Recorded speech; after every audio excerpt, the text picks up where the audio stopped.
Veleiti a terra da liña baixa, regada polo río do esquecemento, o noso río Limia, onde imos seguir a vida de un axudante do noso campesiño, case un familiar, o Carro.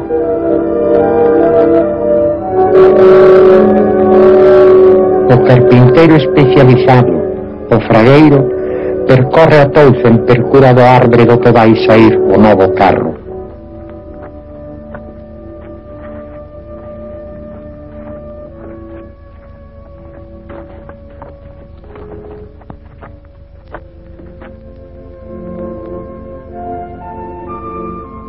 O carballo compre que sexa ben criado, rexo, con cerne, para que responda aos traballos e aos esforzos que se han requerir dil.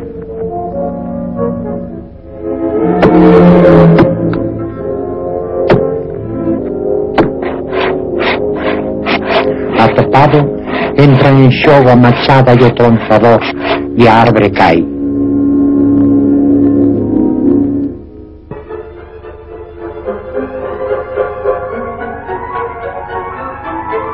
Decotado, desfeito en anacos perfectamente clasificados, o arbre é preparado para o seu transporte.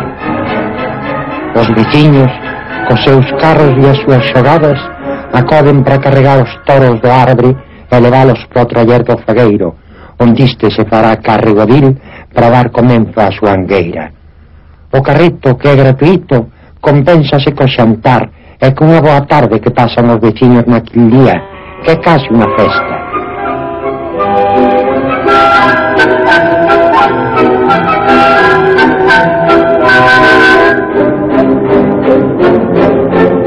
No mentras, os serranchíns coa serra d'aire van cortando as tábuas para elaborar cuelas o carro. E comeza o fragueiro o seu traballo. As pezas máis longas do carballo hai as chedas, que ligadas entre sí por unhas travesas, formarán o chedeiro do carro.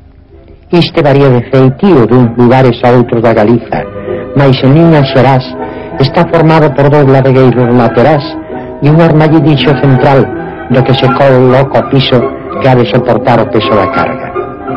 Compre que as medidas sexan precisas para que o carro vaya ben equilibrado, con obxeto de poderlo manexar despois de un xeito doado. Compre ter en conta que no carro un bo fragueiro non emprega nunca cravos de ferro, senón somente estornos de madeira, que son os que ligan entre sí as pezas que constituyen todo o artiluxio. Estes son os carros máis idóneos e os máis nosos.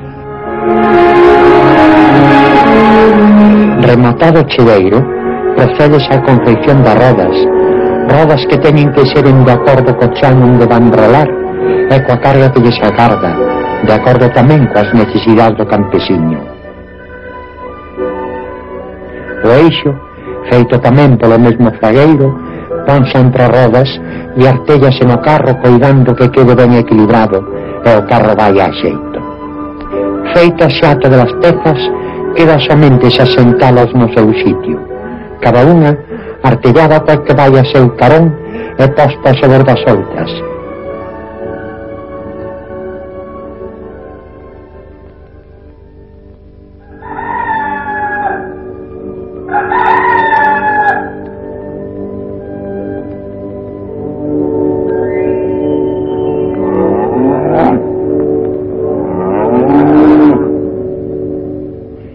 E comeza entón o carro a súa vida activa.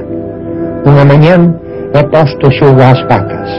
Apostas estas ao carro, sai do patio da casa e comeza polos camiños da terra o seu rolar, o seu traballo, a súa vida, que será a que aleve ao seu destino final, destino de todos os aparellos, máis que no carro, como verdadeiro familiar do campesiño, ten unhas condicións e un trato que non todas as ferramentas rurales teñen.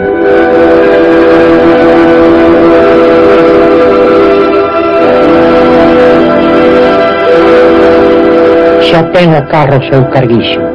O carro pode levar de todo, unhas veces é leña, outras patacas ou millo, outras veces é o estrume pros campos ou o toxo que ven de monte para estrar as cortes, e o feno que ha de ser mantenca adogando durante o verán, e o colmo, a palla e o grau que san da mes.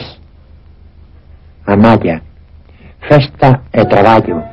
A malla, tarefa comunitaria, unha das máis ledas, unha das máis agardadas polos nosos campesiños. Cada home axuda a seu veciño a mallar o grau que sae desa mes que levou o carro. Os campesiños, armados cos seus mallos, acoden á casa de que nos chama. En retribución, faise unha verdadeira festa.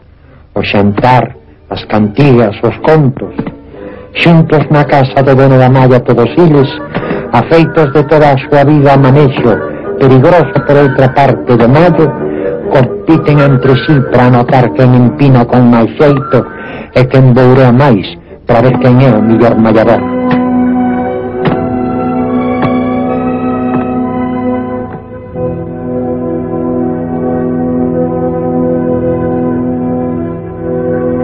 Levado non xa polas mans dun home afeito a este traballo, senón mesmamente por un pizariño, calquera pode conducir as vacas que teñen a masedume e a forza de todo o que é realmente grande.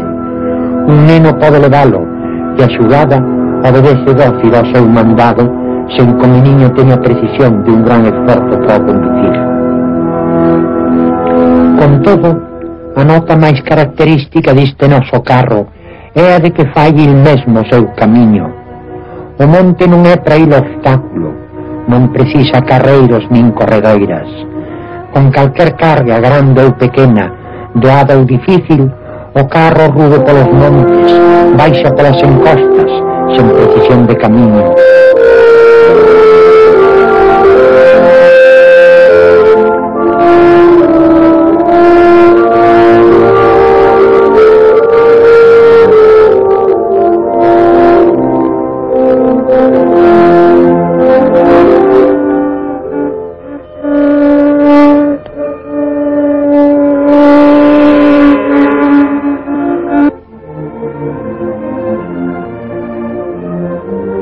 O carro alixeirase da súa carga.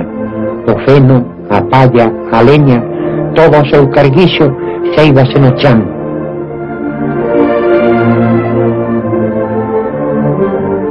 E mentras o home traballa no carro nas súas sangueiras, a muller, as fillas, as veciñas traballan tamén no liño, na maza do liño, faena dura mais tamén leda como todas as sangueiras do campo.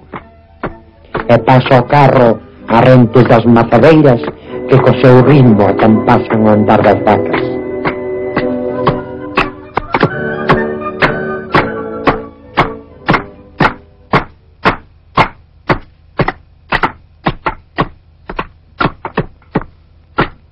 E a bella fiandeira, sentada ao sol, quentando os seus anos, vai dando remate ao traballo da fiada.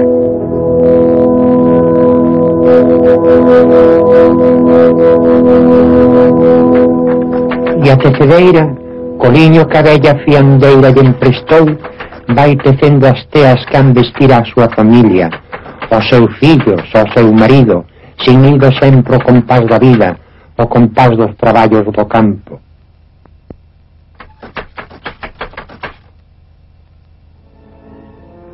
Mais o tempo pasa e as doenzas comenzan a fazer mella no carro.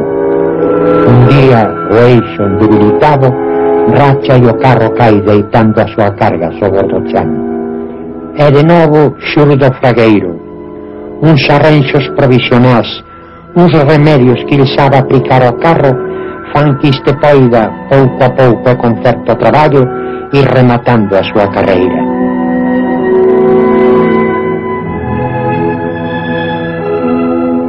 E o carro segue traballando deica morrer.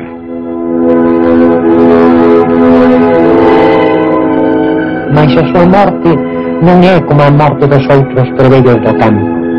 O carro, desfeito, conserva o seu chedeiro, que dependurado da parede do patio, respetado polo seu dono, queda en a garda de que o tempo vai desfallendo pouco a pouco, deica desaparecer.